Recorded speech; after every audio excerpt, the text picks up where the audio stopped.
Welcome back.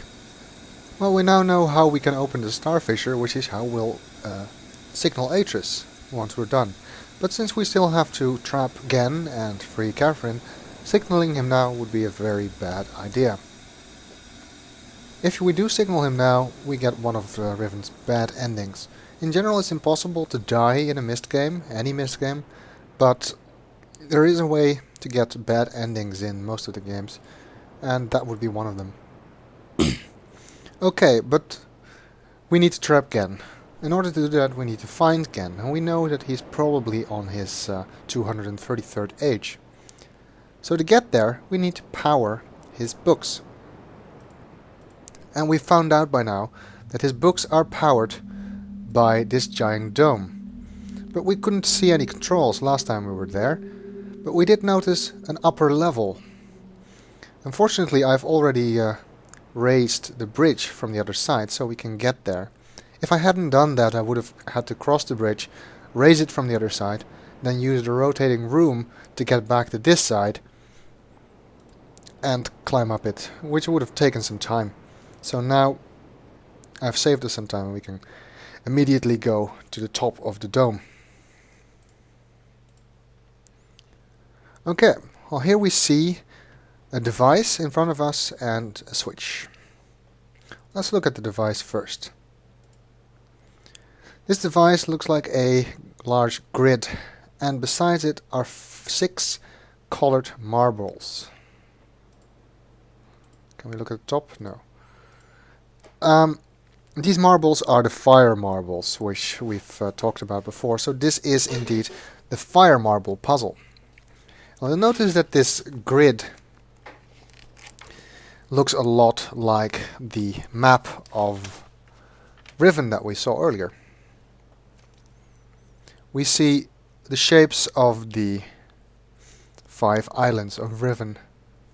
We also know that we can locate the domes in on this map, and that each dome has a color associated with it. So it stands to reason that each fire marble will power a specific dome when placed in the correct position. So let's do that. This is Crater Island, and its dome had the symbol for the color purple and is located here. This is Dome Island, the one we're on, and its dome had the color green and is located here. Map Island is this one, shaped like a Tetris L block, and its dome was orange and it's located here. Oh, I didn't grab on. And Village Island has a red marble and the dome is located here. So we're left with the 5th island. We haven't been there yet. According to Catherine's journal, this island is where the great tree used to be. And we don't know what is there currently. We also haven't seen that dome, so we don't actually know the color. Now, all the solutions I've ever read for this puzzle say that you have to guess. And there's only 2 options, so guessing isn't actually that hard. You just need to try it twice. But, in truth, I think you don't need to guess. At least I've come up with a way to reason this, and that's what I did the first time I played the game. I was able to reason which color you were supposed to use. I'm not sure if it's a coincidence that that reasoning gives you the correct solution, or if that's actually the way you're supposed to solve it. I would have to talk to one of the game designers to find that out, I suppose. My reasoning is as follows. In Gehn's journal, he said that he was confused that the Dunny color system uses 6 colors, because the number 5 is so important in Dunny culture. So he thought it should be possible to reduce the Dunny color system to just 5 colors. Now if you want to go from 6 to 5 colors and still have a usable system, you would need 3 primary colors. Now, depending on what color system you're using, the 3 primary colors are either red, green and blue, or red, yellow and blue.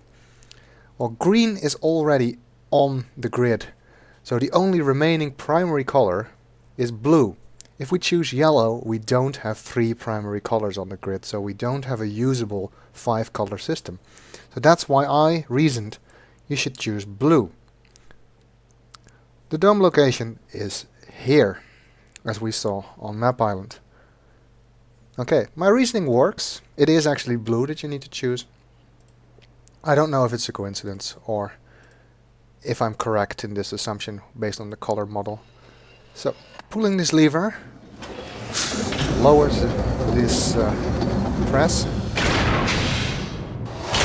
It's locked into place because these fire marbles, they've been altered to release enormous amount of energy, the amount of energy that Gehn needs to power his books. So they need to be locked into place securely. Pushing the starter switch,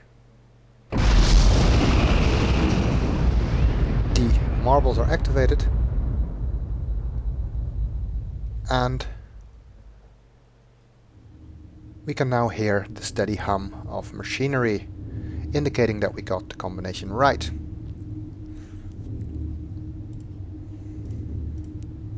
Okay, so now we've powered the book domes, but we need to get to one of these domes.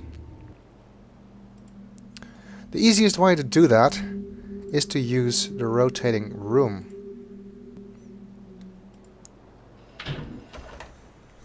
So yeah, it's boring, but we're going to have to rotate this room a few more times. But the only alternative way to get to a dome is to go to another island and go to that dome, which would take even more time.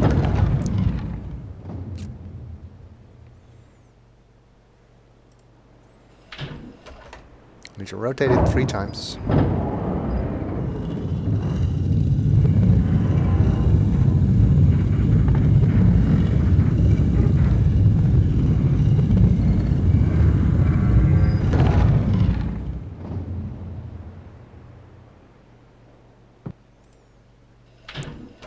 One final time.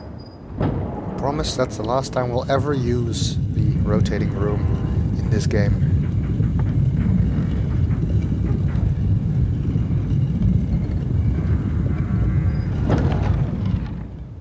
Okay. With the room in this configuration, we can get through this door, and we opened the door on the back from the other side when we came here from Crater Island. So we can go through here and into the big dome, across here,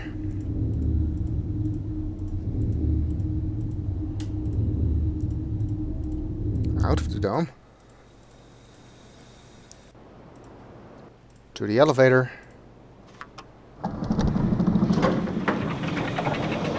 take the elevator down,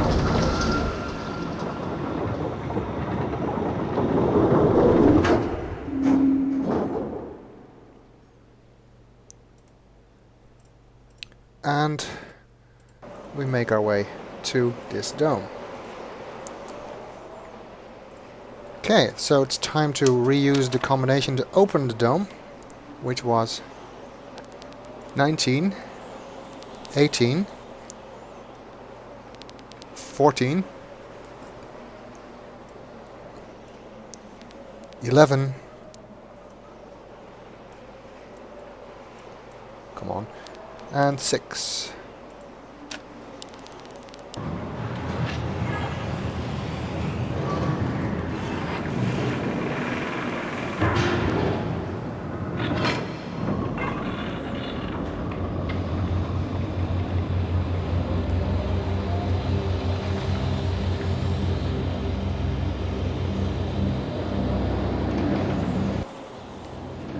And with the books properly powered, we see a gateway image appear.